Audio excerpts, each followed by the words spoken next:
Saya sangat senang bertemu dengan Anda sekalian di channel YouTube saya. Pada kali ini kita akan berbicara mengenai pengalaman saya yang begitu panjang dan begitu rumit dan begitu menyakitkan. Mulai dari seorang anak yang lahir di tengah keluarga petani yang sangat miskin, kemudian menjadi tukang becak dan tukang parkir, sampai menjadi guru besar, wakil rektor satu bidang akademik, dan tokoh masyarakat.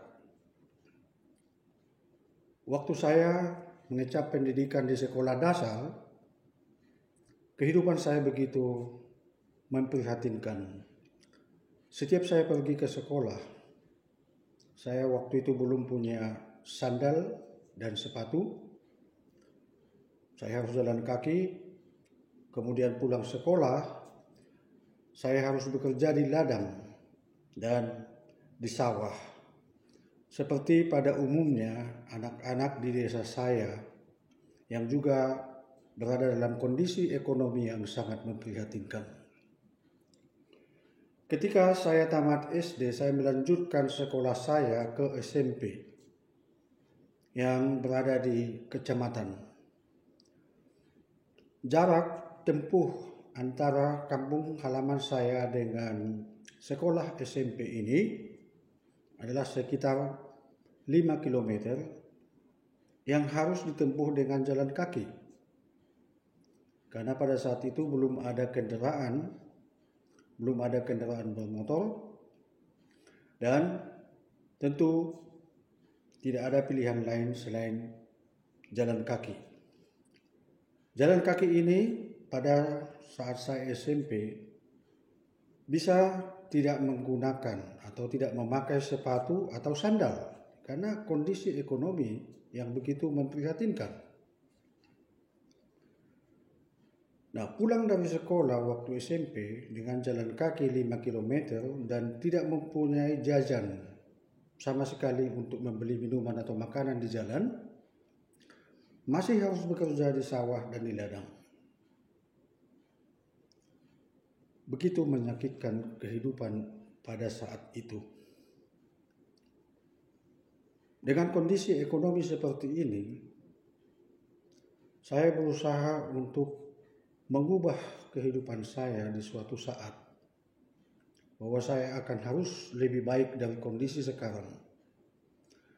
Dan keinginan saya didukung oleh orang tua saya yang walaupun hanya tamat SD, tapi mempunyai filosofi kehidupan yang jauh lebih tinggi daripada filosofi kehidupan orang berpendidikan seperti saya, doktor dan profesor. Mereka mengajarkan saya disiplin, mengajarkan saya untuk taat beragama, kemudian menyayangi orang tua, dan menginginkan kehidupan yang lebih baik dari kehidupan sekarang sehingga bisa membangun diri sendiri, membangun saudara-saudara dalam satu keluarga, membangun sekitar, membangun desa, membangun kota, dan membangun bangsa, bahkan berkontribusi pada kepentingan dunia. Ini yang saya dapatkan dari orang tua pada saat itu, maka saya belajar dengan sungguh-sungguh. Pada saat SMP dengan kondisi seperti ini, dibanding dengan kondisi ekonomi orang yang berada di kecamatan, jauh sangat memprihatinkan, jauh lebih memprihatinkan. Tetapi dengan tekad dan filosofi yang ditanamkan oleh orang tua kepada saya terus belajar dengan sungguh-sungguh dan serius. Sehingga sejak kelas 1 sampai kelas 3 SMP, saya bisa menduduki juara, mulai dari juara 5, juara 4, juara 3, juara 2, dan juara 1. Nah, setelah itu saya tamat dari SMP, saya melanjutkan studi saya ke SMA di ibu kota kabupaten, karena di ibu kota kecamatan pada saat itu belum ada SMA. Jadi saya pergi ke Tarutung dan sekolah di SMA Negeri Tarutung. Nah, pada saat itu orang tua itu terpaksa memberikan kebutuhan saya dengan sangat susah payah. Dengan beternak, kemudian menanam padi di sawah, kemudian pergi ke ladang untuk mencukupi kehidupan saya. Dan ketika saya dan saudara-saudara saya harus ditanggung oleh orang tua saya dalam studinya dan tidak berada dalam desa atau dalam ibu kota kecamatan, mereka harus sangat bekerja keras melakukan apa saja. Kondisi yang sangat memprihatinkan ini mendorong saya untuk melakukan sesuatu. Maka waktu saya SMA, saya mempunyai minat yang sangat besar untuk belajar bahasa Inggris. Lalu saya belajar bahasa Inggris itu tidak seperti sekarang ada internet, ada kursus dan sebagainya. Lalu saya mendapatkan kemampuan dalam studi bahasa Inggris dan komunikasi dalam bahasa Inggris jauh lebih baik dari teman-teman saya yang berasal dari kota. Saya mendapat nilai 9 untuk bahasa Inggris. Kemudian untuk membantu orang tua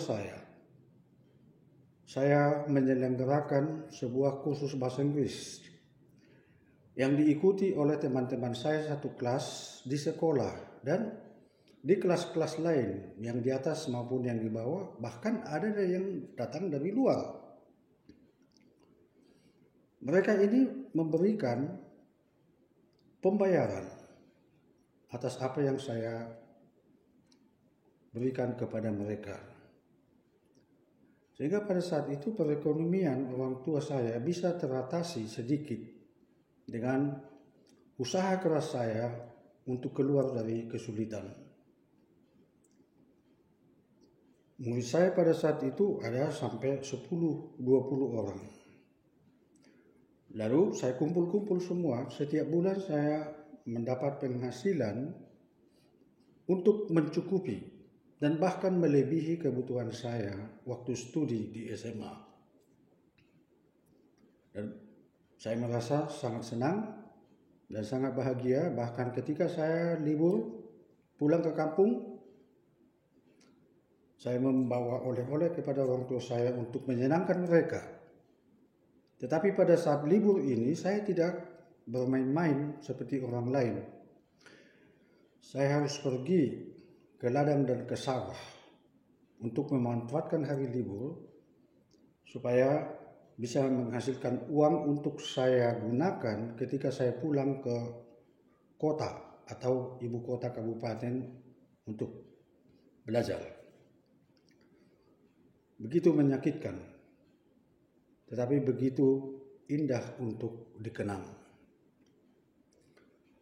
Setelah itu, saya tamat SMA, dan di SMA saya mempunyai posisi di bidang prestasi yang bisa saya katakan papan atas, juara 1, 2, atau 3. Saya bisa diberikan semacam testing bebas ke Universitas Sumatera Utara.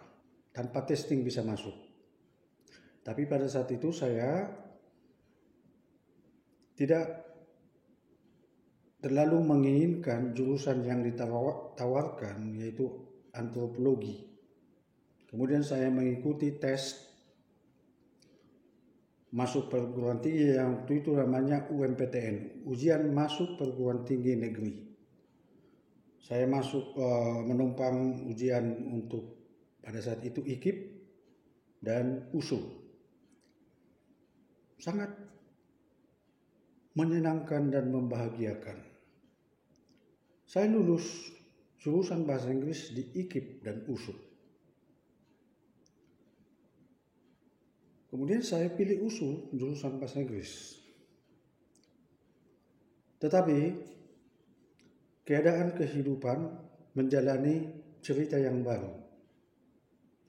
Pada saat itu saya harus membayar uang kuliah, membayar uang kos, kemudian ongkos-ongkos saya tidak mengenal seseorang di Medan, dan tidak ada teman yang begitu dekat, sehingga saya merasa sangat tertekan dan sangat kesedihan.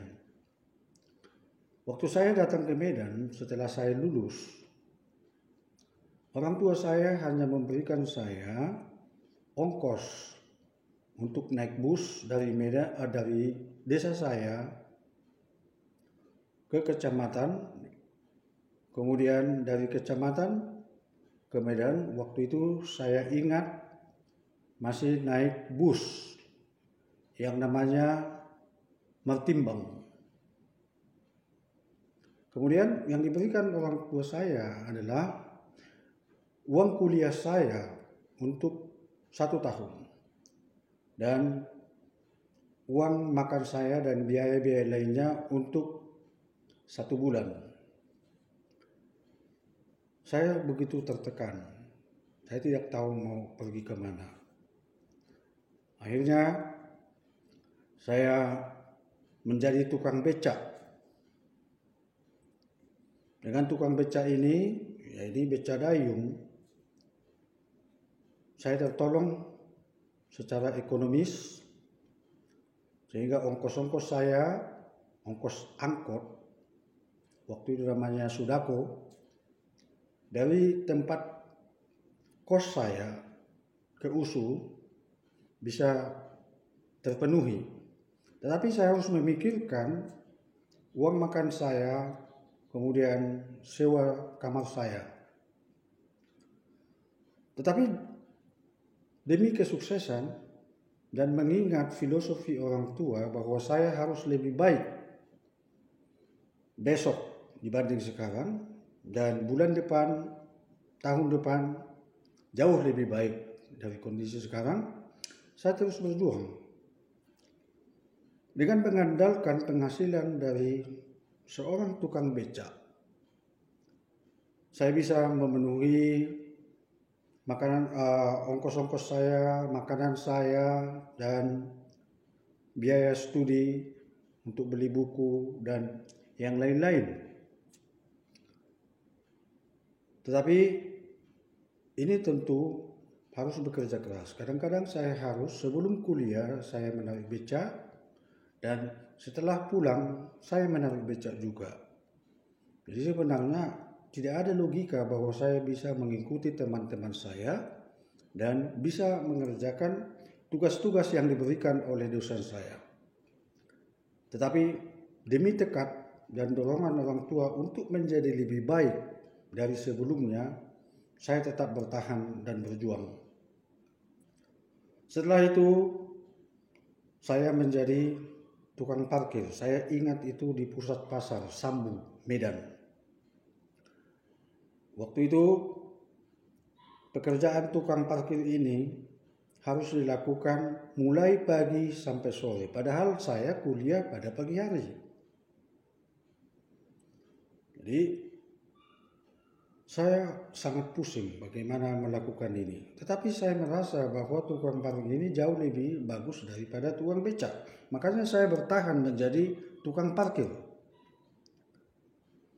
Apa yang saya lakukan adalah saya mencoba mendekati dan meminta belas kasihan dari pimpinan saya yang memiliki lahan untuk perparkiran ini, supaya saya dimengerti.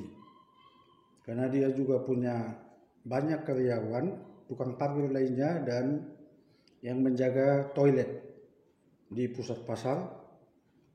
Dia tidak ingin bahwa saya diistimewakan, tapi syukur bahwa saya bisa membagi waktu saya.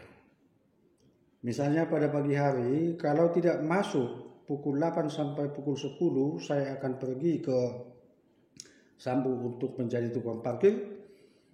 Kemudian kalau ada dosen yang tidak hadir, saya pergi ke sana dan saya pulang lagi untuk kuliah. Inilah yang saya lakukan. memang sangat menyulitkan. Tetapi kesulitan ini justru mendorong saya belajar lebih serius dan lebih rajin lagi. Saya tidak pernah bergaul dengan teman-teman saya, tidak pernah bergabung untuk piknik ke tempat-tempat lain. Saya bisa dikatakan bahwa saya hanya sendiri. Tetapi saya tidak tertinggal dalam studi. Bahkan saya berada di depan mereka. Saya berada di atas mereka. Dengan kondisi seperti ini, saya ingat bahwa mereka merasa sedikit kagum tapi sedikit meremehkan saya. Ada di antara teman saya ketika saya menjadi tukang beca, pernah saya bawa, tapi karena saya malu, saya menutup muka saya dengan topi. Tetapi dia mengetahuinya, tapi saya tetap berbesar hati. Nah, dengan keadaan bekerja keras dan belajar keras, akhirnya prestasi akademik saya melebihi prestasi mereka. Nilai saya lebih bagus dari nilai-nilai mereka. Walaupun waktu saya sangat terbatas. Bahkan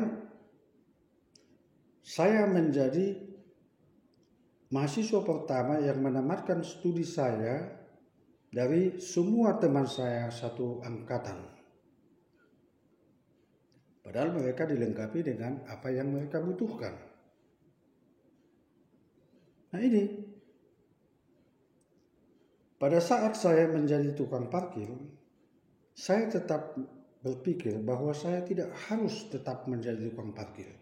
Lalu dengan kemampuan saya berbahasa Inggris, yang sudah saya kuasai pada saat saya SMA, ditambah lagi dengan pendidikan saya di USU, lalu saya mulai melamar kursus-kursus bahasa Inggris, saya diterima di mana-mana. Ya, saya ingat saya diterima di Vidya English Course, Khalsa English Course. Kemudian yang terakhir, yang paling membanggakan adalah Lembaga Indonesia Amerika, LIA, yang sekarang itu adalah Perkumpulan Indonesia Amerika yang beralamat di Jalan Dr. Mansur. Saya memperoleh gaji begitu besar karena jauh lebih besar dari kebutuhan saya. Dan saya diundang ke beberapa lembaga untuk mengajar bahasa Inggris seperti Telkom, PLN, dan kursus-kursus lainnya. Kebutuhan saya tercukupi. Malah saya bisa membeli kendaraan bermotor pada saat itu. Sehingga kondisi saya berubah dari kondisi yang memprihatinkan menjadi kondisi yang sangat membanggakan. Karena kondisi ekonomi saya sudah lebih baik dari kondisi ekonomi teman-teman saya yang mempunyai orang tua di kota, mempunyai segala fasilitas yang dia inginkan. Bahkan ketika teman-teman saya mengikuti saya ke kantin, saya mentraktir mereka, saya membayar mereka. Ini luar biasa. Ini karena filosofi kita harus lebih baik besok dari sekarang. Nah, pada perjalanan panjang kehidupan saya seperti itu, sebelum saya tamat kuliah, saya sudah mengajar di beberapa kursus bahasa Inggris, bahkan saya menjadi pengajar di keluarga-keluarga orang asing yang tinggal di Medan, seperti Korea misalnya. Saya mengajar anak-anaknya untuk mempersiapkan TOEFL. Jadi saya mengajar mereka dengan gaji yang sangat lumayan. Setelah itu, ya, saya tidak puas dengan kondisi seperti itu. Saya ingin lebih baik, sehingga saya bisa menjadi penerjemah di Sinar Indonesia Baru, di Harian Angkatan Bersenjata, Harian Garuda, bahkan saya bisa menjadi asisten redaktur bidang luar negeri di Harian Member Umum. Waktu itu dimiliki oleh pengusaha besar Surya Paloh. Jadi kursus-kursus ini saya tinggalkan, saya berkecimpung di bidang pers. Pengalaman saya dari pers ini cukup banyak dan cukup luas. Saya masih ingat ketika saya bekerja sebagai asisten redaktur bidang luar negeri di Harian Mimbar Umum, koran saya mencetak rekor yang luar biasa. Ketika itu Perang Teluk sedang berkecamuk, dan pada saat itu sumber berita hanya kantor berita nasional seperti Reuters, AFP, dan Antara. Tetapi karena saya mempunyai kemampuan berbahasa Inggris, saya memonitor BBC, VOA, ABC Australia. Kemudian di kantor saya itu ada antena parabola. Ini saya monitor semua. Lalu berita kita selalu berada di atas berita koran-koran lain, termasuk koran Jakarta. Waktu itu saya menceritakan atau membuat headline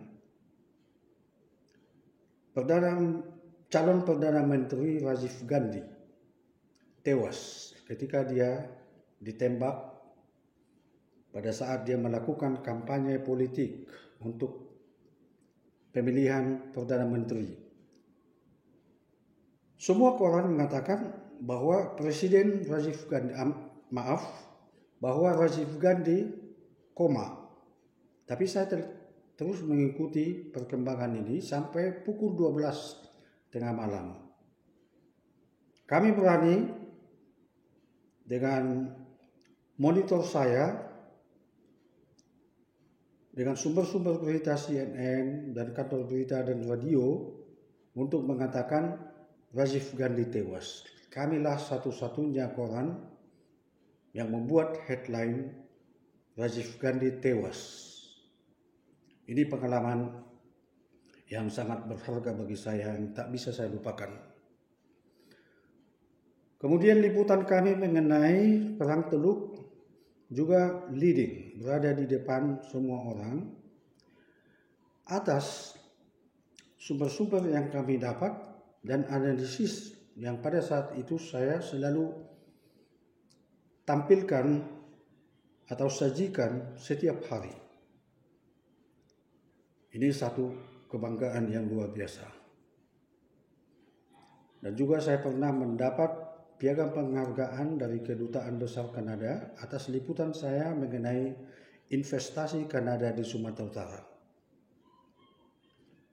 Begitu luas, banyak juga teman-teman. Di samping itu, saya juga menjadi kolumnis, menulis di berbagai surat kabar, menulis artikel. Seperti misalnya artikel di Harian Garuda, Angkatan Bersenjata, Perjuangan, Sinar Indonesia Baru, Analisa, Sumut Pos, Andalas, dan koran-koran lainnya. Pada saat itu, saya menulis berita kekinian. Kenapa bisa berita kekinian? Karena saya mempunyai pemahaman bahasa yang belum tentu dipahami oleh orang-orang lain. Dan saya mempunyai analisis yang tajam. Sehingga boleh saya katakan tidak akan terbit satu atau beberapa harian tanpa tulisan saya. Bahkan tulisan saya sudah dimuat di Suara Pembaruan dan komentar-komentar saya sudah dimuat di The Jakarta Post. Ini sangat menyenangkan. Dengan capaian seperti ini, semua orang mengenal saya. Lalu kepala-kepala daerah melihat bahwa saya adalah orang yang tepat untuk diajak untuk berdiskusi mengenai bagaimana pembangunan daerah dan bagaimana mengenai pemilihan. Pada saat itu baru disebarkan semacam wacana pemilihan langsung kepala daerah dan presiden. Saya bukan jurusan hukum, sehingga saya kurang mengetahui undang-undang sebenarnya. Tetapi berkat tulisan-tulisan saya dianggap orang memahami hukum dan undang-undang. Sehingga saya sering diundang menjadi narasumber di beberapa pertemuan tentang topik pemilihan langsung. Ini sangat membanggakan. Dan kepala-kepala daerah, bupati dan wali kota sering mengundang saya untuk berdiskusi. Lalu saya mempunyai jaringan yang sangat luas. Saya pikir-pikir, bagaimana mungkin seperti ini? Tapi itulah perjalanan hidup. Setelah saya lalui ini, kemudian saya menjadi dosen di sebuah perguruan tinggi swasta.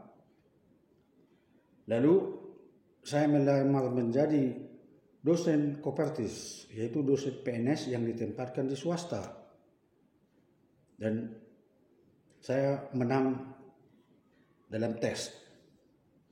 Tetapi pada saat yang bersamaan atau sebelum itu, saya sudah melamar menjadi pegawai negeri sipil di kantor gubernur,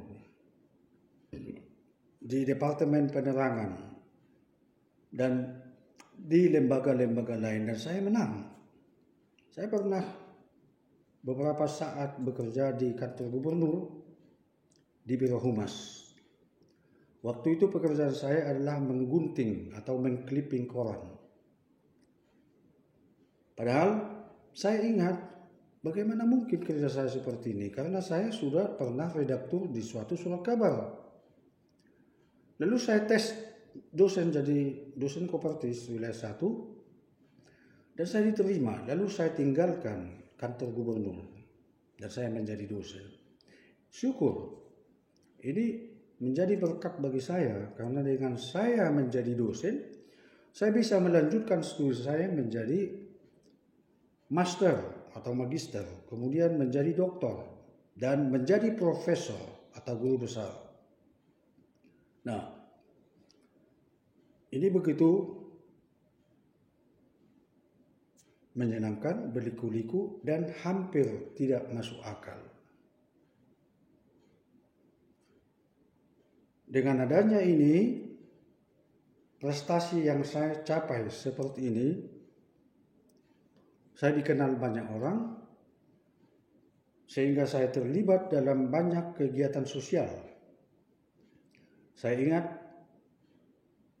bahwa saya mulai dari organisasi marga di lingkungan kecil, kemudian di kota, kemudian di Indonesia.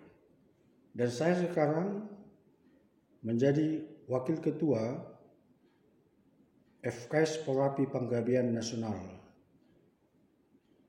bersama dengan Tupak Hatorangan Panggabean. Tidak disangka bisa seperti itu. Dan saya juga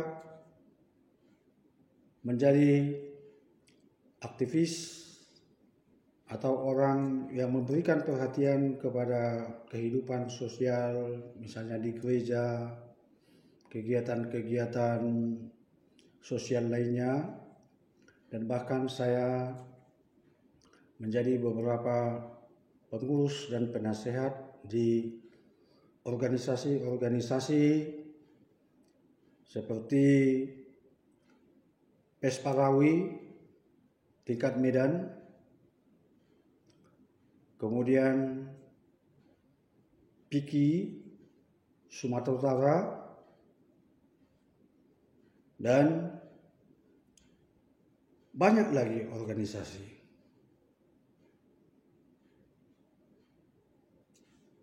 Saya merasa sangat bersyukur kepada Tuhan bisa saya mencapai capaian seperti ini. Saya juga menjadi staf ahli DPRD Sumatera Utara selama 2 periode. Ini saya peroleh berkat apa yang saya lakukan sebagai calon gubernur Sumatera Utara tahun 2003.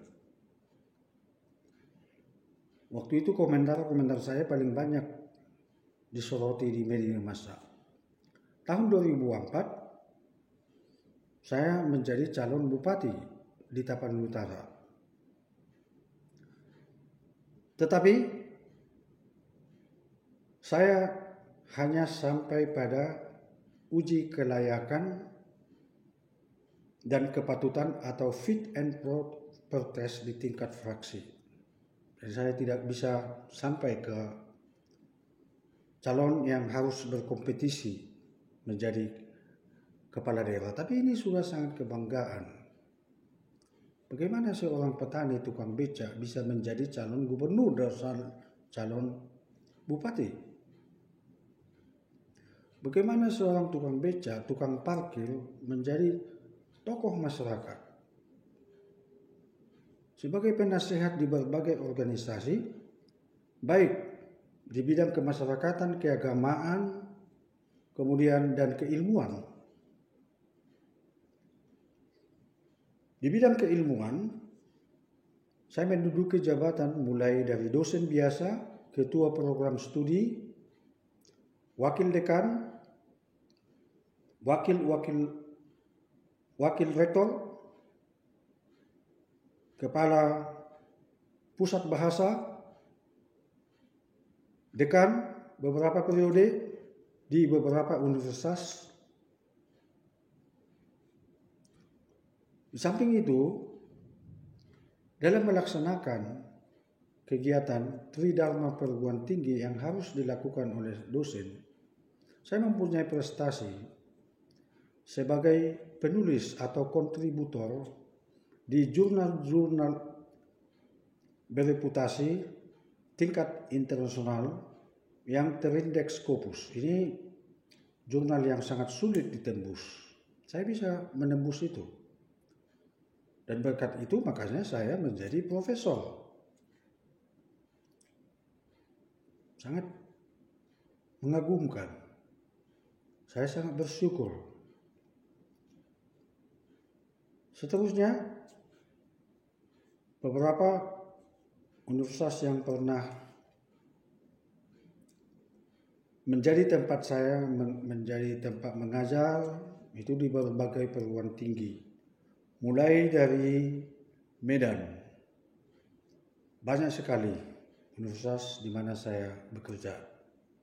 Saya sebutkan beberapa contoh: Universitas Metodis Indonesia, Universitas Sisinga Maharaja 12, Universitas Sisinga Maharaja di Tapanuli, Universitas Dharma Agung, Universitas Tancap Kuning, Universitas Tridharma, Akademi Bahasa Asing Purwakabaya Bandung, dan saya tidak bisa sebutkan satu persatu dengan berbagai jabatan yang sangat sulit dicapai orang di perguruan tinggi.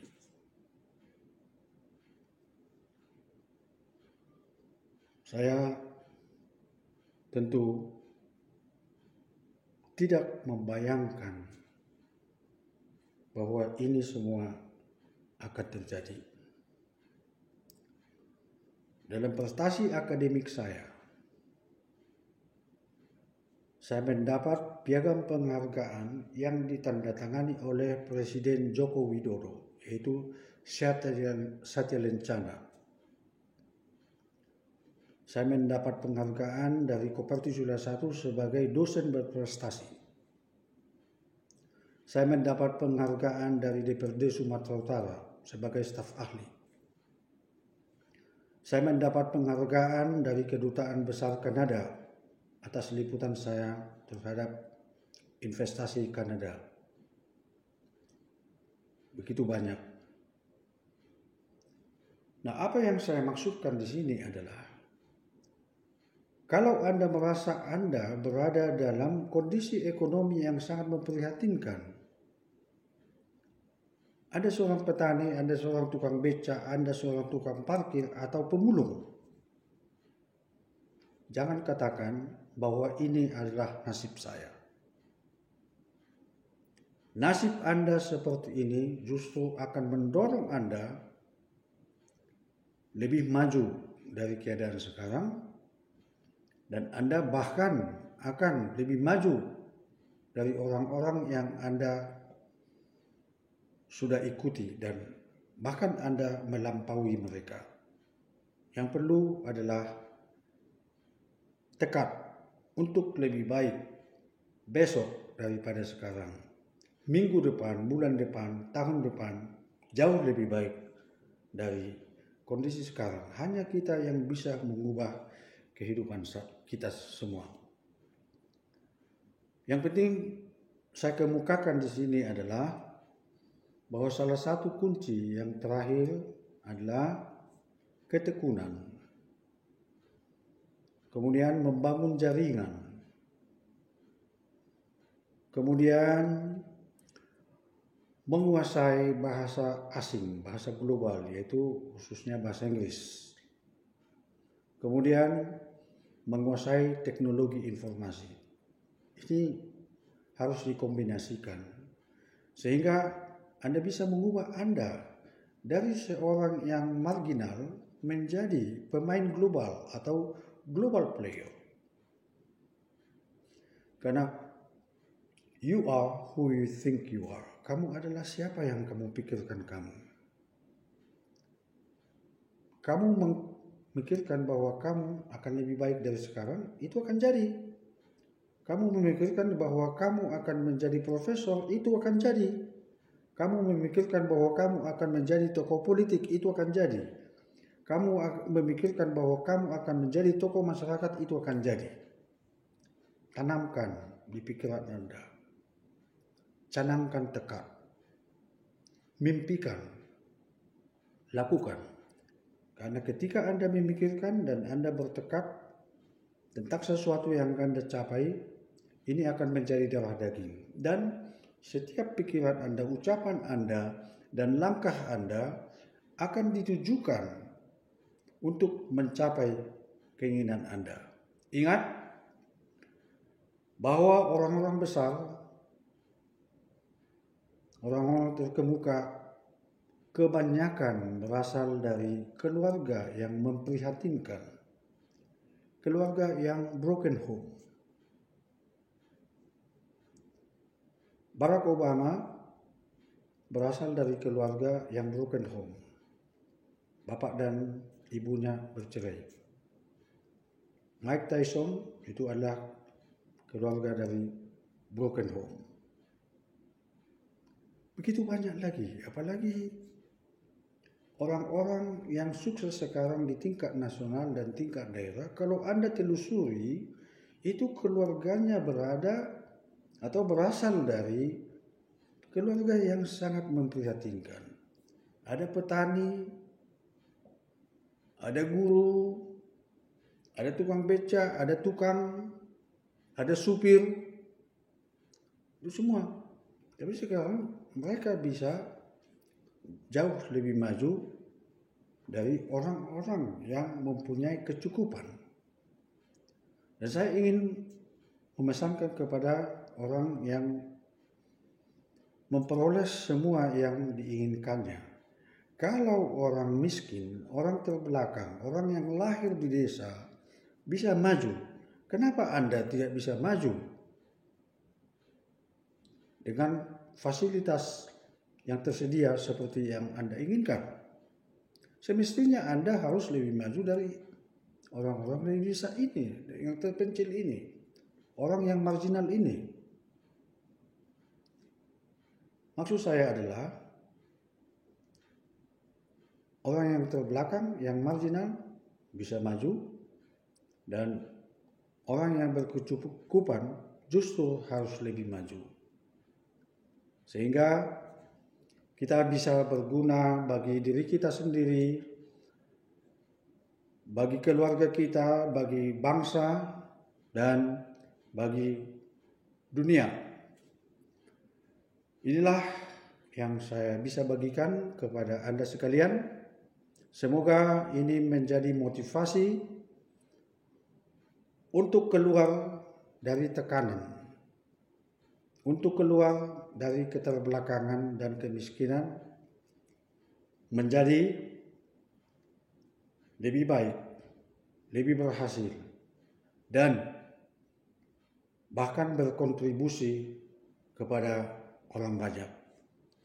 Terima kasih atas perhatian Anda sekalian. Kita akan bertemu kembali untuk membahas topik-topik yang lain. Terima kasih.